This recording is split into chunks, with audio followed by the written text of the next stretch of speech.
ľudia, dneska vás vítam do nového videa. Dneska sme v Vaganovej reštaurácii. Tak to nejak vyzerá, ten nápis. Už sme dostali aj pitie, aj jedlo.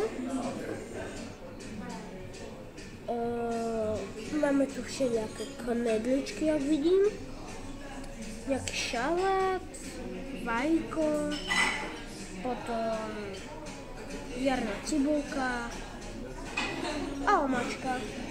A ešte takáto docela dosť štýlová lyžička z dreva. A ešte budeme mať, moja mama asi bude mať lyžičku a ja to skúsim aj s balíčkami, a keď mi to nepôjde, tak si tiež zoberiem lyžičku. Takže tak, čaute.